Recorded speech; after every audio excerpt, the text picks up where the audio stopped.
Quite pleased to say I didn't get the last slot or the slot after lunch.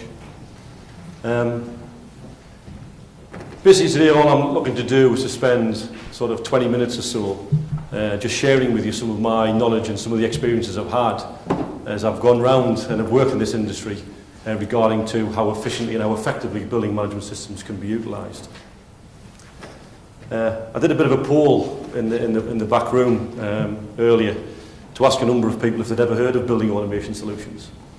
And quite surprisingly to me, I did have a word with my sales force, that not too many people knew a great deal about building automation solutions.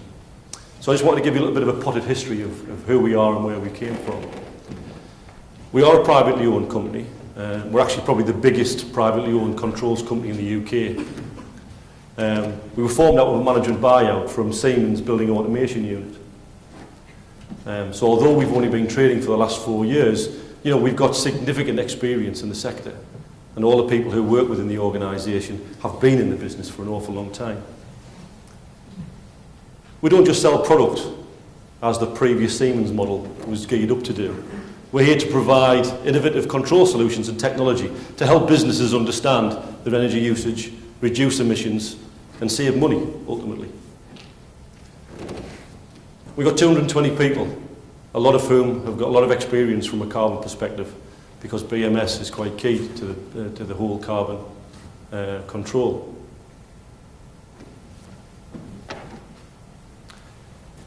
I've got 7 main objectives for the presentation. Now, the first one is, you may have noticed I'm not a local lad, and I just want to make sure everybody can understand the things I'm saying. Is that no? Yeah, it's a dialect of Swahili that I've developed over a period of time. Please put your hand in the air if you believe I'm going too quickly. I do tend to do that. So if that objective's met, then I'll move on to the key objectives for today. I'm looking to help organisations understand their building energy management system. I'd like to highlight and explain the key issues, because there are a number of key issues. I'd like you to get more from your BMS, explain the possibilities, provide you with some practical advice and some examples to highlight some best practice and hopefully, to offer you some solutions. I may not have them all through question time at the end, but I do happen to have a team of people here who've got a little bit of a stand outside, and we would welcome an opportunity to talk to any of you about some of the needs you may have moving forward. I brought these, never even looked at them.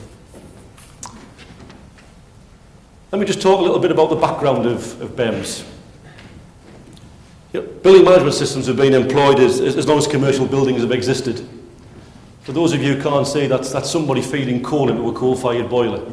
Somebody said, I'm cold. Somebody said, you need to take a shovel to put some fire on, because we need some heat. It could be down to somebody manually opening a valve to let hot water through a radiator system. So, building energy management or building control is not a new concept. It's obviously been around for a long time. The terminology BMS isn't actually that new either, but it's not that old. It probably was first introduced back in the 1970s. Some people in the room may be able to remember the 1970s. I was obviously clearly just a young boy. But there was an energy crisis in 1973. Manufacturing businesses were hit with massive fuel costs. And as a consequence, there was a huge push for people to invest in electronic control devices. Now, salesmen of the day had a great pitch. Just have a look at this little graph at the bottom. No BMS, your energy runs at 100%, and your cost of energy runs at 100%. Put a BMS system in, we'll save you 22%. As a consequence, a lot of people purchased building energy management systems. And on the whole, in those building management systems that went in, 22% savings were realised. It made a significant difference. It helped the manufacturing businesses through these peaks of the fuel crisis.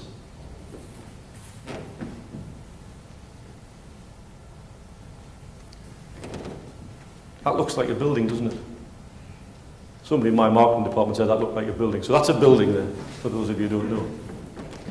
So building management systems have been installed to the vast majority of commercial properties. And estimates would suggest that BMS typically represents 40% of the building's energy usage. And if you include lighting, your building management system could manage up to 70% of the energy used in a commercial building. I think, from my point of view, it's worth pausing at this point now, because maybe the key to the government's target for reducing carbon emissions is actually already in place in many buildings.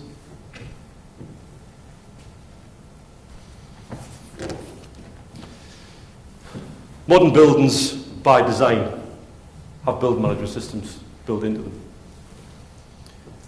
There's a variety of management systems built in, a lot of systems, a lot of plant, all driving towards producing a building that operates efficiently. So your lighting, your boilers, your heating, your CHP, your cooling, your air conditioning, metering, occupancy, lighting, and so on and so forth. All working together to provide a client with a safe, comfortable and productive environment to operate from. BMS unfortunately can often seem complex, and their purpose is sometimes misunderstood. I sometimes get at odds with the way we go to market with BMS products. I often feel as though there's a bit of a tug of war when it comes to BMS. At one end, we've got a client who's trying to drive the benefits out of the BMS system. He's trying to drive the energy efficiency. He's trying to get improved conditions in his space. At the other end of the rope, we have the contractual chain, who want to buy all of these individual services separately. They want to drive them into a job as cheaply as they possibly can, and they want to do them as quickly as they possibly can.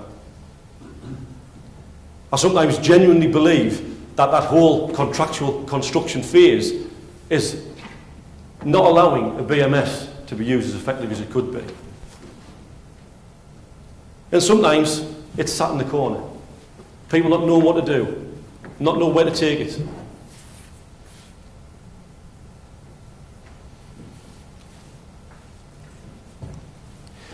I believe if we're going to succeed in achieving our carbon reduction commitments, we need to put the BMS back into the centre and allow it to fulfil its potential. I'm actually not talking, this is not rocket science here. We're talking about getting times right. I'm talking about making sure the buildings settle down. I'm talking about getting temperatures operating at the right time. I'm looking at things like not having your cooling and your heating on at the same time. Lighting operating incorrectly. Escalators running constantly. Water flushing every 5 minutes. There's a number of key things, again, none of which are rocket science, that could be tweaked and controlled by the very nature of the central function of a BMS.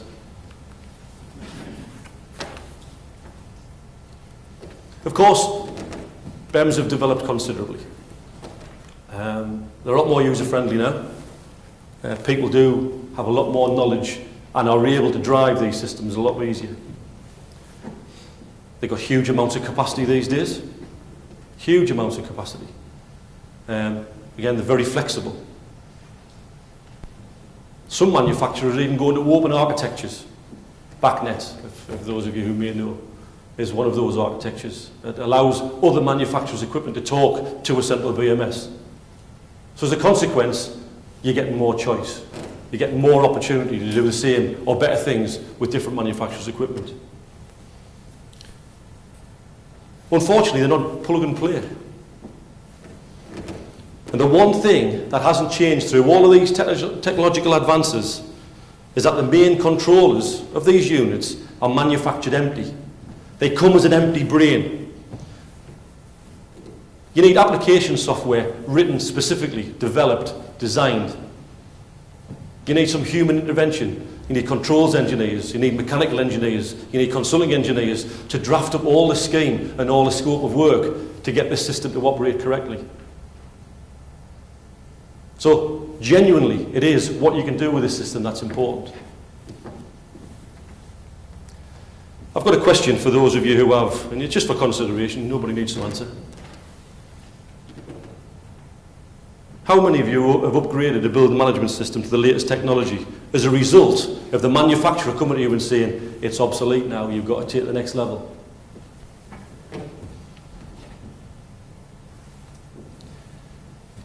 Did the upgrade reduce your energy? Did it save you money? I talk to an awful lot of people, and they can't answer me the question. They don't know, genuinely don't know. It's often gone very smoothly. Because what somebody's done is, he's got a brand new box, he's got a blue one now, instead of the old red one, and he's used exactly the same control software in the new one to operate his new plant and invested hundreds of thousands of pounds. I can't quite work that out, to be fair. But the manufacturers do force people down that line. This is obsolete. WEEE directive. You know, oh, you can't have lead-based stuff now, which is quite right. So there are catalysts for people to change the BMS systems.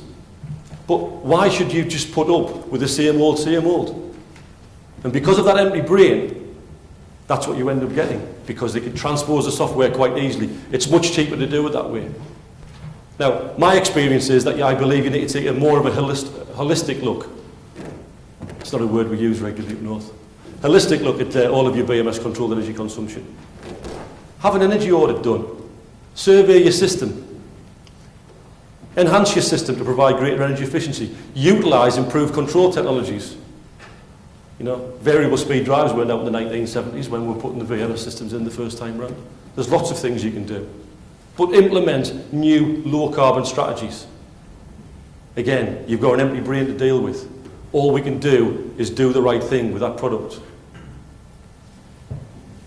Now, when we're talking about investment, you know, we talk about support of any system. I think it's probably one of the best investments anybody can make. And I just like to try and demonstrate this with a graph. This is not one of my graphs, it's a building controls group graph. But starting with the graph you saw earlier, no building management system, 100% of your energy being used.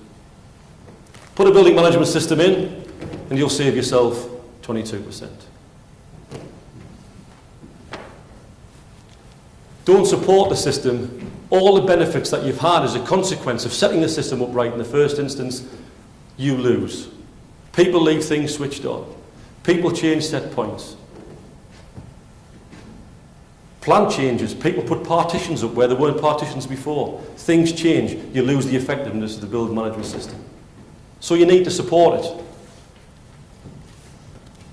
So you look at your support and you think, oh, that's very good. I get an engineer to come along once every month. He'll see what's going on and he'll tweak it. Now, in the good old days, when building management companies could charge an absolute fortune, this was a real dark art. We could send engineers around with dusters. Nobody really knew whether we were right or whether we were wrong, because it was such a dark art, it was such a complex piece of equipment. Those days aren't here anymore. That's not the right thing to do. That's not benefiting any client. So you've got to target the activities of these guys. But you've got to be more proactive. You've got to put an energy focus on your support. You know, for every 1 degree outside of a set point, you lose 4% efficiency. 1 degree.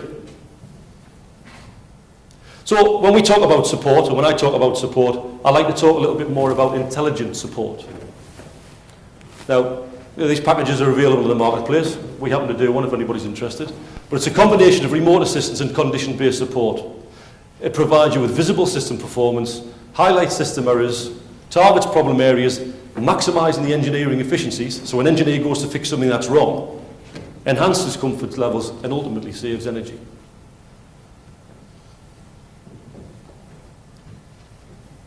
A lot of cars these days, when you take it to the garage to get checked, they take your key fob off you and they plug it into a computer. And that tells the engineer exactly where to go, what needs fixing, what needs doing. That's what we're talking about here. That's condition-based support. There's no point in going to fix something that doesn't need fixing. The utility, what the utility does is, it actually pulls constantly all the control loops in the system. So it's like an engineer checking that temperature sensor, checking that valve, checking that temperature sensor, checking that 100 times a day. It's sitting as a utility in the background. That information goes direct to a remote support centre. That remote support centre tries to deal with any issues that it gets as a consequence of that data. Once we have that data, and you need an engineer to go to site, the engineer goes along with the data which says, these are the areas that are a problem. In this instance, we show a diagram there, which a pie chart, 30% are poor, 8% are satisfactory, 81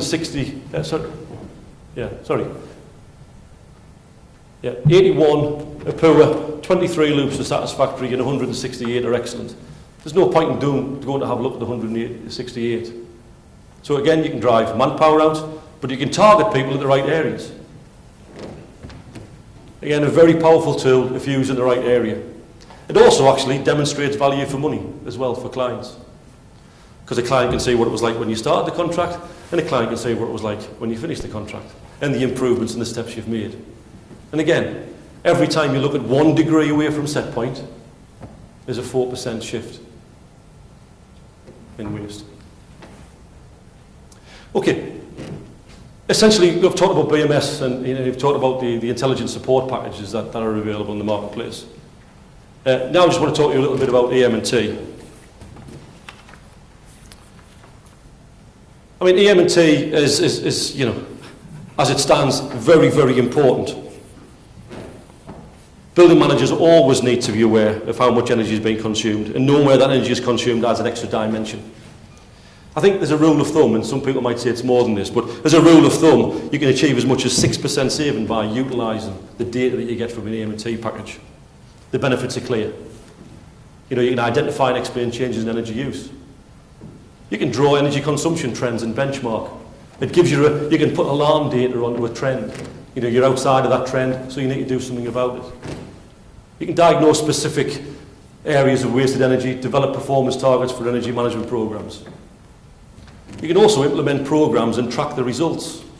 I think AM&T packages that are on the market today, a number of them have project tracking software. It gives you a benchmark of what it was before you did the scheme, and it does you, and after you've done the scheme, it actually starts to track to see where you go moving forward. So it just helps you to manage your energy consumption. I don't think there's any doubt, but the legislation relating to meters and sub-meters has made a significant difference.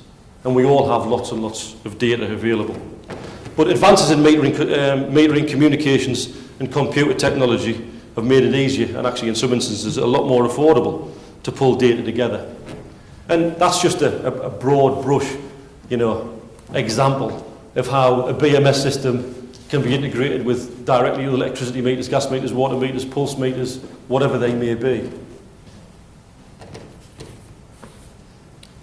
And the output from that, trend graphs, plotting where you are against other profiles. Again, we know how controversial sometimes benchmarks are, but it gives you an idea, like for like, with different types of degree days and all that sort of stuff, of where you are as an average, and allows you to track.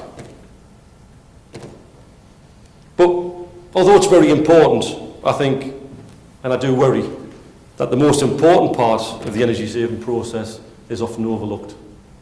And that's the managing section. You've got to do something. You can't just be advised to do something. You can't just be given this information put in your face. You've physically got to go and do something to make a difference. Otherwise, it just doesn't happen. And I believe without having a service level, an optimised service level behind AM&T data, or the information that the BMS system gives you, it's generally worthless.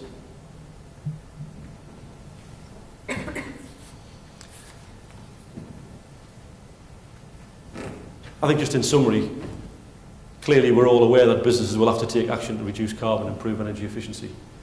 It's not just about the legislation, it's what we need to do. I think the combination of an energy engineered building management system, an integrated AM&T solution, coupled with a condition-based environmental support package, will allow you all, and us all, to understand your energy, save your money, and drive your carbon down. That concludes my presentation. So I'd just like to thank you for your time, and I'm clearly happy to take any questions that you may have, as long as they're not too difficult.